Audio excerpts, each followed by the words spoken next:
Mic Drop.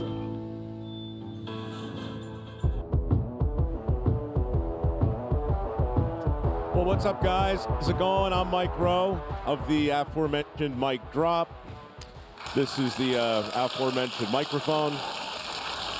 I'll be using this microphone to answer your questions. If you have a question, well, then go ahead and formulate it. If you can find somebody with a camera in your general area, maybe they'll walk over to you and maybe you can ask a question of the Dirty Jobs guy. Yes, it's me. I hosted a show for 20 years on the Discovery Channel called Dirty Jobs. Don't know if you've seen it. It's still on, unbelievably. 20 seasons. I've been rolling around in the dirt, working side by side, shoulder to shoulder with men and women who do the kinds of jobs that make civilized life possible for our country. I know a lot of those people personally are here at Caterpillar. This is my 7th Con Expo. Don't know how many you've been to, but so far this has been the best one. We finally got some good weather. It's St. Patrick's Day. I got 20 minutes with you guys to answer whatever questions you might have, and it looks like there's one over here in the services area, I think. Hey there. Mike, this is Bobby Kellum, Think Big Program Manager. Hey, Bobby, how are you, man? I'm doing well. Hey, I know we've had this discussion before. We're relaunching this Think Big program. It's been around for 25 years. And we want the dealers to understand what the technicians mean to our dealers. So I'm going to ask you a question about Think Big because I know you're passionate about it and our technicians. Do you know how many Think Big programs there are and dealers associated with Think Big? That's an excellent question, and I honestly don't know. Okay. Do you? I do. Tell me. There are over 40 dealers associated with Think Big. We have 20 programs globally. We are in 10 countries with this. So we're trying to relaunch it and trying to get those dealers interested in being part of that program and the success of the 25 years we've been doing it. Well, Bobby, I'll answer the question with something you've heard me say before, but maybe not everybody here has. The reason Think Big is such an incredible initiative is because you guys stepped up to fill the void that was created when we somewhat stupidly took shop class out of high school about 40 years ago. I can't even begin to think of the unintended consequences that decision had on everything from workforce to a widening skills gap to the lopsided way we talk about education today, to the fact that we got $1.7 trillion in student loans on the books right now, while we got 11 million open jobs in construction careers like these, right? So if we're not gonna make a case for these kinds of jobs in high school, and if we're not going to affirmatively celebrate careers in the trades more broadly, then there's really there's not a lot of options left. It's going to fall to companies like Caterpillar to make a more persuasive case for the jobs that exist in the trades.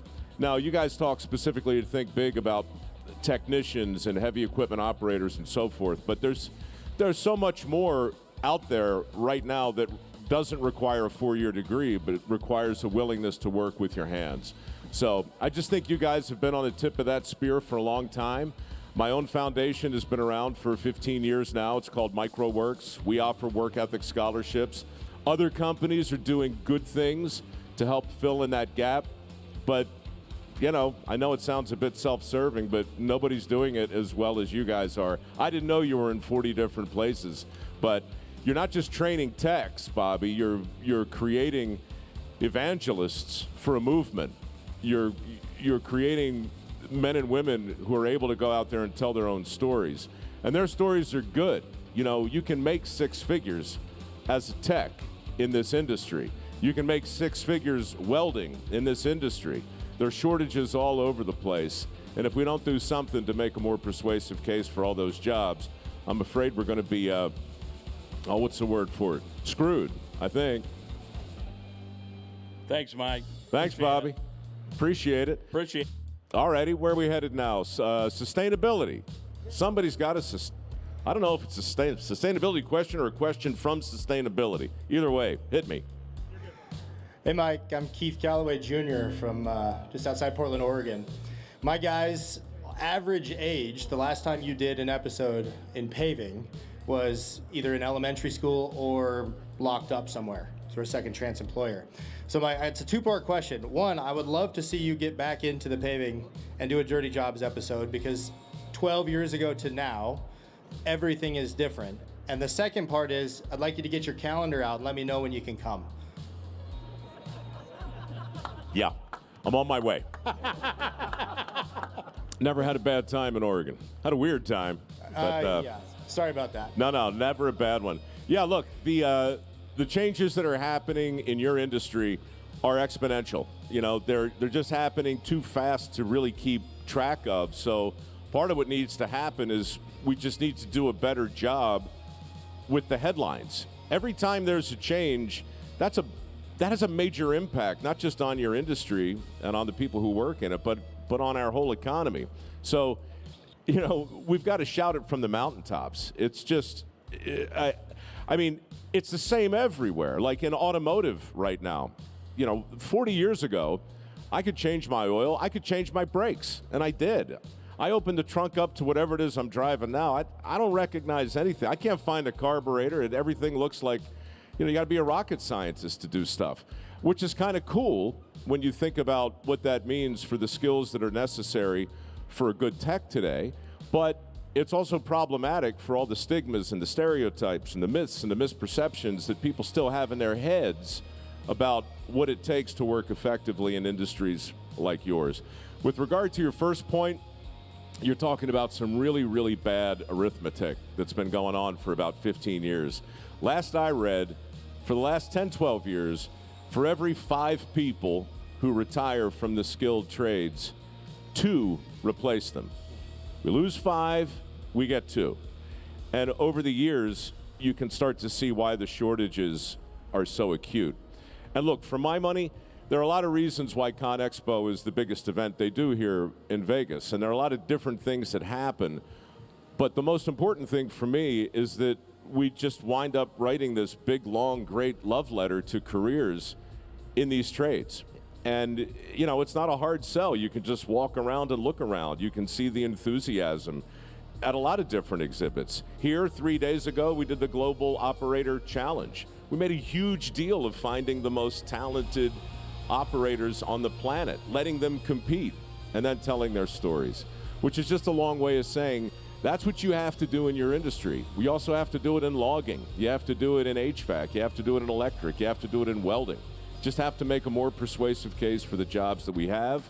We have to be proud of the success stories we have, and we have to tell them again and again, over and over, really, really loud. Thanks.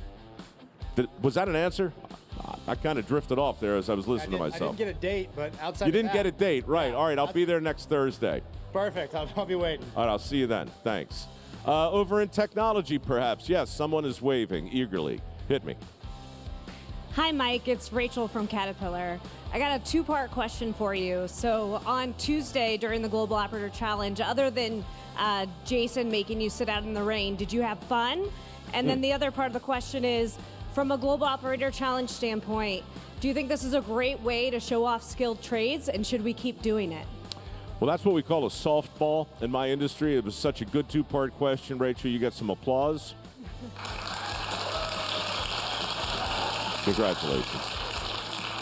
Yeah, man. At first, sitting there, knowing that the drizzling has started, and then feeling the wind come in, and then watching the rain come harder and harder and the wind blow harder and harder, your first thought is, crap, this is a shame. This is not what we wanted, you know. But the crowds were still there. And then the more you think about it, the more you're like, well, this is exactly what you want in an event with challenge in the title. Right. You don't want a softball. You want a little bit of adversity. So from my perspective, it was fun to watch the crew scramble. It was fun to watch the contestants do their very best. Mostly it was fun just to watch Jason sit there next to me, shivering and shaking like a 10-pound baby girl. I enjoyed every second of that. For the second part of your question, honest to God, there is no better way to make a case for these jobs than with a challenge like that. But I will say, and since you're with Caterpillar, I'll just couch my observation in the form of a request. Don't let it stop with the end of that challenge. You know, there's a real tendency in this industry to build events up. Like this one, right? Con Expo, it's every 3 years. It's big, it's big, it's big. We build to it, we get to it, we do a thing, and then it's over. But there's so many great stories that come out of these days. And the stories that came out of that challenge, those need to be edited together into a really cool 3-minute piece. And that piece needs to be pushed out far and wide across the interwebs, you know? People need to see it. Guidance counselors need to see it. Parents need to see it. Most importantly, kids need to see grown men operating at the peak of their skill and effectiveness, but still in touch with the 8-year-old inside of them that still makes all of this dirt fun. You know, that was the big underlying truth of my TV show. Dirty Jobs was fun. We celebrated skill. We also celebrated feces from every species, and we celebrated, you know, violating barnyard animals from sea to shining sea, but we always had fun doing it, and we always elevated the underlying skill that was always, always, always there. The Global Operator Challenge did that. Good on Kat for putting it on again, but don't let it end here. Put it together. Shout it from the rooftops and make it clear that you guys are celebrating a level of skill that, frankly, guidance counselors are not talking about in hundreds of thousands of schools. It's still under the radar. We still have 11 million open jobs that people don't know about or don't get excited about. And we're still lending money we don't have to millions of kids to go to universities. They're never going to be able to pay back the dough, and they're just studying jobs that don't even exist anymore. You guys can play a huge role in getting out in front of all of that, and to the extent that I can be of use, I'm standing by to help. You know what? Now that I think about it, that answer was so good, I'm going to give myself a round of applause. Yeah, very good. Let's go back to services. Thanks, Rachel. Hey, Mike, this is Marla Cormier. I'm with Caterpillar as well, and you have done a great job of lending your voice to a lot of projects that help bring awareness and interest to skilled trades. So whether it was Dirty Jobs or your current podcast, and this week in particular, we're so appreciative of you talking about the technician and other jobs and education that we have from Caterpillar and our dealer network. But here's my real question to you, sir. When are we going to hear your voice on the Calm app? Because when I travel, that's the only thing that helps me sleep, and I think you've got the voice for it. That's the weirdest question I've ever had, man. I love that. Yeah, Calm is an app that puts you to sleep, and it features celebrities just reading stories, and they kind of talk like this the whole time. They never raise their voice. They just say things in a way that makes you want to fall asleep. So look, if you want me to do that, I will, but not right now. What I'm going to do right now is tell you in a crisp, well-modulated baritone that that show, Dirty Jobs, was a ton of fun. But like the think big question that came earlier, what evolved from it was a foundation called MicroWorks. And 2 days ago, we announced our 10th Work Ethic Scholarship Program. And that just means we've got a couple $1 million set aside for kids who want to learn a skill that's in demand. Now, one of those skills does not involve talking like this into an app that will help you fall asleep. That's just a thing I can maybe do for money or maybe not. I'm talking about the next generation of welders, steam fitters, pipe fitters, mechanics, electricians, heavy equipment technicians, and so forth.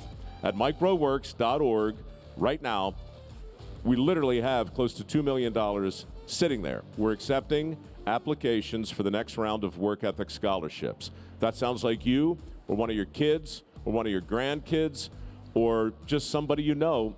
Invite them over. We not only will hook them up with the funds to help them get the training that they need, I'll circle back in a couple of years and I'll sit down with them and we'll talk and we'll film it. We've been doing that now for a while, and those videos, those conversations, they move the needle too. So that's what's going on with me when I'm not talking like this and answering questions like yours. Thank you. You're welcome. Sustainability? Sustainability it is. Fire away. Hey, Mike. My name's Shay Stutzman. I'm an excavation company from Aspen, Colorado. I guess my question is, everybody talks about the challenges in today's construction industry, but what gets you excited about today's construction industry? Well, what's exciting is actually the chance to confront the challenge. You know, I mean, you can look at a challenge as a thing that's just big and in your way and the thing you blame for whatever the problem is, whether it's recruitment or pricing or inflation or whatever. I don't know. I look at it as a chance to change the conversation, right? We're currently enamored of a certain kind of education and a certain kind of job that leads to a career in the corner office. Your world has given me a chance to say, okay, that's fine, but what about the people who are building the corner office? What about that? What about the jobs that precede the wish fulfillment and the dream job that a lot of people have their eye on? This is going to happen, and it's really fun to be a part of it. It's kind of scary to see it happen because you've got now lots and lots of people with 4-year degrees who are not working in their chosen field. You have lots and lots of people with a great education who simply don't have the skills to avail themselves to the opportunities that truly exist. In your industry, it's completely the opposite. Everybody working in your industry knows their skills match their job, and the opportunities that exist there are real. And so I've just had a really good time. It's not easy, but I've had a really good time helping people confront the stigmas and the stereotypes and the myths and the misperceptions that have kept people from really getting excited about the opportunities that you have. So, yeah, that's what's exciting to me. It's a chance to turn it on its ear. It's a chance to change the conversation in guidance counselors' offices and around the kitchen table, right? There are too many parents today who've got it into their heads that they're going to screw their kids up if they don't get them to a university or if they don't get them a 4-year degree. And to be honest, look, there's nothing wrong with that path if you can afford it. It's just expensive, you know, and not to rant and rave about it, but nothing in the history of Western civilization that's important has ever gotten more expensive faster than a 4-year degree. Not real estate, not health care, not food, nothing. So we're still pushing kids hard and putting a lot of pressure on them to borrow obscene amounts of money to go down this one path. When I guarantee you there are apprenticeships available in your company, I'd wager, certainly in your industry, where you can still learn a useful skill and get started quick. I know I'm repeating myself, but that's what's exciting. A chance to tell that story over and over. Thanks for your question. I don't know why I did that. It just was a button I hadn't pressed in a while. It was either that one or this one, which seems pointless. Let's go back to technology. We got another one over there. Fantastic. Hit me. Hey, Mike, we're Mel and Ariel Yates from Ohio, Local 18 operating engineers, both apprenticeship graduates, and we have a question for you. Hit me. Hi, Mike. What's the most impressive piece of equipment you ever operated? We talking human equipment or actual tools? Both. Hey, now. Hey. I don't know how impressive it is. Just as God made me. I mean, look, man, it's all impressive the first time in all things, right? Right. But it's true, and I'll answer your question honestly. But you got to know I'm not coming at it from a point of view of an expert. People confuse me with an expert all the time because they've seen me on TV for decades with experts. Fake it till you make it, Mike. Damn, that is the truth. That should be on your shirt. Although Harley Davidson is pretty awesome as well. Are you from Milwaukee? We're from Ohio, Local 18. Sorry about that. Have you been to Milwaukee? Yeah, absolutely. Have you been to the Iron Horse Hotel just down from Harley Davidson? No. Oh, man, you got to go. It's amazing. It's got nothing to do with your question. It's going on the bucket list. All right, well, there's a good answer. Any piece of equipment with a bucket on it is certainly in the top 10. But the truth is, on Dirty Jobs, the single best thing that ever happened to me was that I was allowed to try virtually everything once. Right. And I don't care if it's a skid steer or a D9. I don't care if it's a material hauler. I don't care if it's one of the giant trucks. The first time you sit in any of those things and grab the joystick, and you know what I mean by joystick over there, with both hands. Like the first time you do anything, it's the first time. That's right. And you'll never, ever, ever have a different experience. I know it's an old expression. You only get one chance to make a first impression. Well, on Dirty Jobs, my theory when we started was the most important thing we can do for the viewer is to make them wish they were there with me. Right. And the only honest way to do that is to never do a second take. And so we didn't. We had 4 camera guys. They never stopped rolling. And the idea was whatever we show the viewer, they'll see me experiencing for the first time. So I drove a bulldozer. Here's my honest answer. You operated a bulldozer, Mike. We don't drive equipment. Oh, God, another pedant, right? Sorry. All right. Am I right? Am I All right? I guess it's so now you're going to tell me it wasn't the Great Driver Global Challenge. Yeah, all right, I get it. Well, no, but you know what, dude? I didn't operate that bulldozer. I drove it because I didn't know what I was doing. It was my first time. I sat on it, and I was in Arizona, and we were transplanting a cactus. A guy, a rancher named Dave Morales, was transplanting the cacti up on his mountain, and he had an order to bring 50 of them here to Las Vegas.